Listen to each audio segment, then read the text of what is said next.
Then the spaceship made a run for it. The higher-ups finally got the memo and sent out drones to look for survivors, but our duo easily squashed it. They are the SEAL prisoners who woke up after inhaling the hobby gas, and the guy hosting the designer joined the party. Together, they planned to hunt for the spaceship.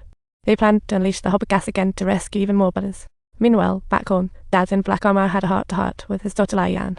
He told Lai-Yan he raised her to blend in with humans, but now she was obsolete. Time to go. Little Lai-Yan didn't know his true intentions. With the Autobots escorting her, Lai-Yan was off to her friend's house. Little did she know, Dad's life support was running on fumes, only 9% left.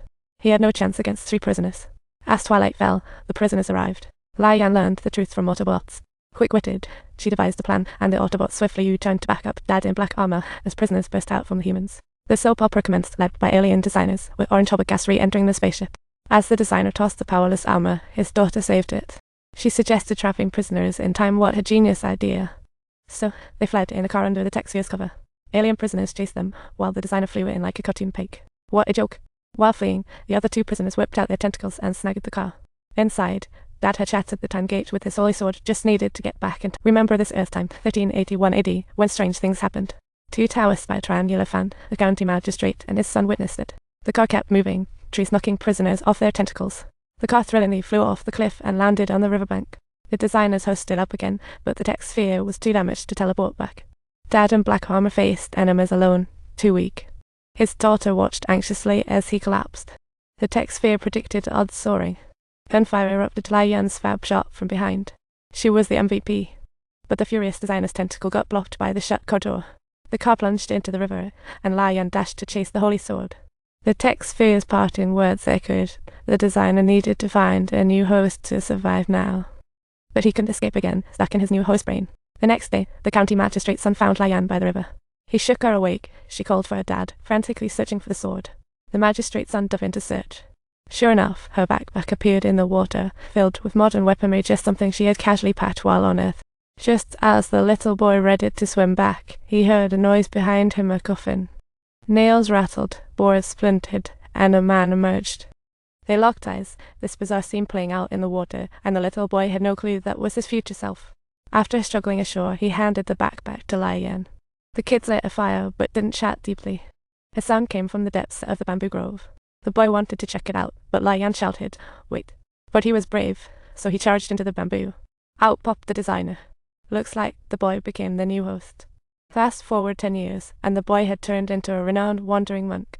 Known as the Arrow is exceptional joy, he ushered in the age of cultivation, manipulating wind. In danger, his folding fan became lethal. Inside were 2 cats, one black and one yellow. Not your average cats, see they could transform into battle cats, his loyal guardians. One day, Joy received a high bounty, 2,000 balls of cotton. The holy sword felt oddly familiar. A headache brewed, but he shrugged it off and followed the clues to find Beggar Zheng, hoping for some intel. A month ago, a fisherman snagged a flag sword by Huangling Mountain's riverbank. It had jewels on the blade, but he only wanted the gems. That sword wouldn't budge, but surprisingly stabbed a lay man in the chest. He lived and got cured of his limp. Everyone knew it wasn't ordinary. Mage Huangling bought the holy sword, and soon Joy was back at the marketplace. At this point, the 2 guardians spotted a strangely dressed man who stood out in the crowd. He was in a suit, a total mismatch for the local, but finding the holy sword was crucial. They arrived at an inn, and Joy was immediately despised by Gambler, igniting his anger. A big guy suddenly appeared. Joy tossed him aside without looking, but with the Gambler's help, the guy landed steadily. He met his match. Joy cast a spell but got pinned to start up time, irritating. He was stuck.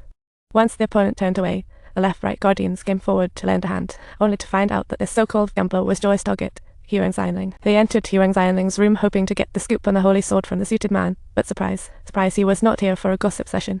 Suddenly, a tentacle shot out from Huangling's room. Joy knew it was bad. Huangling, battered, barely held on, hurling the sword out. Beggar Zheng was passing by and caught the sword. The suited guy jumped out the window right after him. Just as Joy rushed in and saw Huang's injuries, he exclaimed, "Don't get involved," and dropped dead on the spot. But hot-headed Joy chased the killer across rooftops without hesitation. He wouldn't rest until he had that suited guy brought to justice.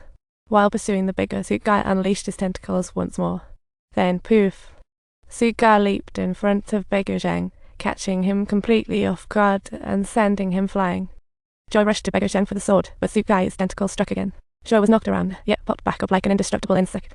Due to his familiarity with the terrain, Joy managed to intercept Suit guy once again and delivered a precise straight punch straight to his throat. However, he didn't know Suit guy was no longer human. Enraged, Suit Guy vented his frustrations. After venting, Suit Guy cycled off, unaware Jaw's brain housed their long-lost superior. Curiosity led them to investigate why those rocks glowed. On the other side of the mountain, a woman in red was watching. The next day, he led a team to crash into Suit Guy's hideout.